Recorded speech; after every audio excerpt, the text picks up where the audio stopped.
Welcome back, Todd. I noticed, you have a pretty diverse, impressive background. Educated in finance, been in financial services, commodities, foreign exchange, and you've been both an entrepreneur and you're directly helping entrepreneurs. Can you share with us how that's evolved in your career? Almost like, was this the answer to what you wanted to be when you grew up?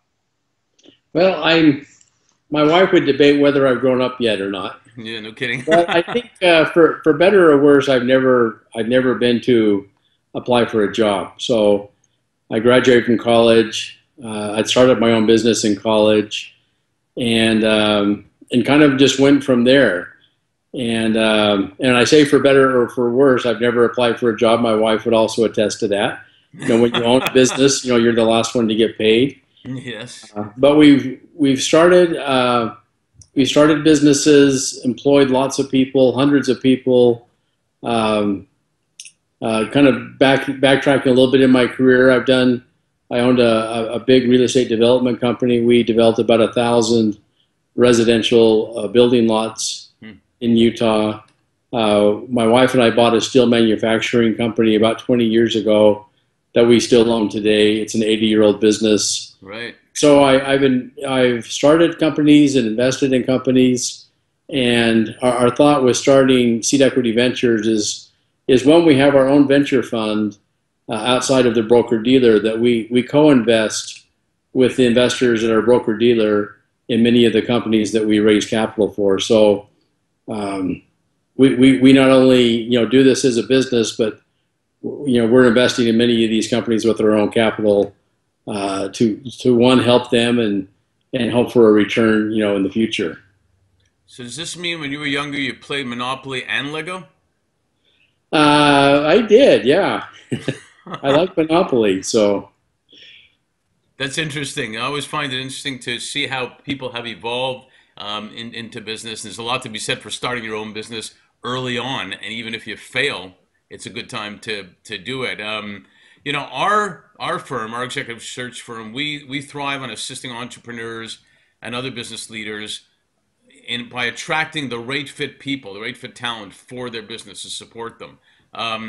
You're committed to ensuring that all entrepreneurs, and correct me if I'm wrong, no matter where they are, get funding to succeed. Can you tell us how that became your why in business and life, and how you do it? Well, it came from parts of the world, or the country, and you have and you have some connections. It's easy to get funding. If you're not in certain quadrant of California, next to San Francisco, it's a little more difficult to get funding. And there's so many good ideas and good entrepreneurs in the U.S. and throughout the world. We thought let's cast a wider net.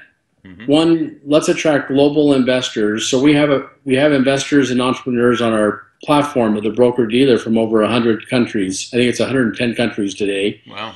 And so give them an opportunity to decide what they want to support in the future, and whether that's in Shanghai or in London, in San Francisco, in Memphis, Tennessee. We just did a closing for a medical device company. We raised $500,000 for out of Memphis, Tennessee. Then we've done a financing for a company in Hong Kong and also London. So we think that there's really good entrepreneurs and great technology stories coming, not just in certain parts of the country, but globally.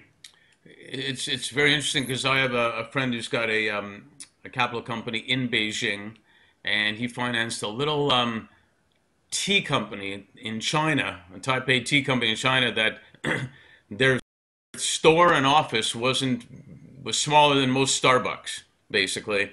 And with his backing and the internet and whatnot, a little company with a little guy running it, which I can say at 5'7", that they grew. They just grew. So I think what you're doing is fantastic, because you're right.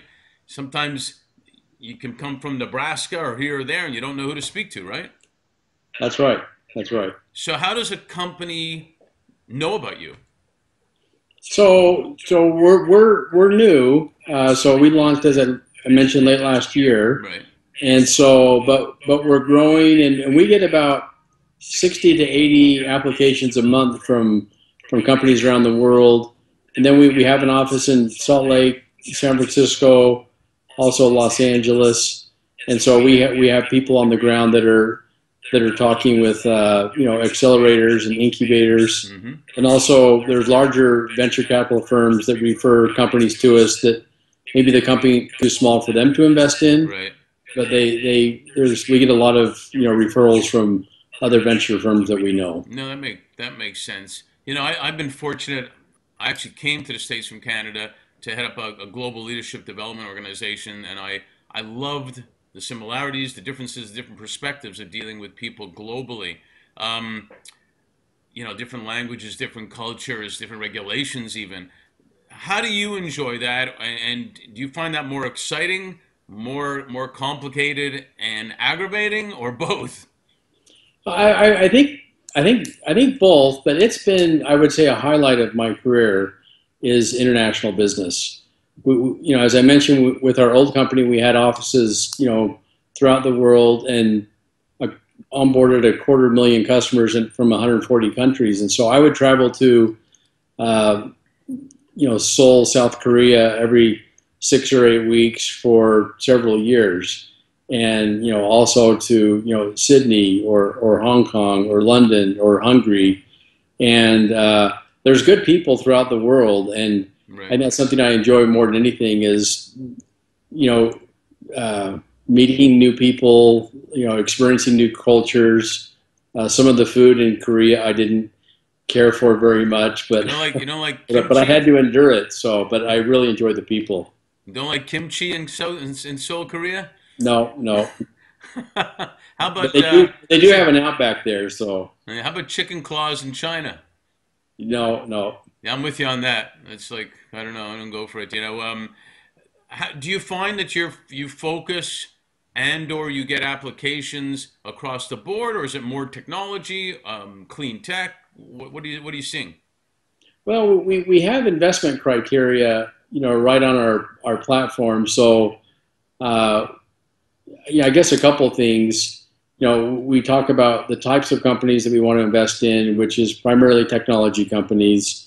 We've done a lot of SaaS companies as of lately. Hmm. That we like that reoccurring revenue model with a nice growth factor that's involved with that. So, Sure. and then we're also finding companies, if it's a guy and a gal and they've got a new idea and they want to share that with us. It's probably too early for us. That's more friends and family, and they've got to get their own. We call it a minimum viable product, and then we like to see a little bit of traction. It doesn't have to be revenue, but they should have some traction with a growing user base, so there is some acceptance of their product or service. So. So which judge on Shark Tank would you consider yourself more like? Um, I don't know. I think it's a lot. We're pretty sincere, but we also, I think, kind of keeps me grounded, excited about a deal, and we want to go all in. You got it. You have a musical interlude. That's all.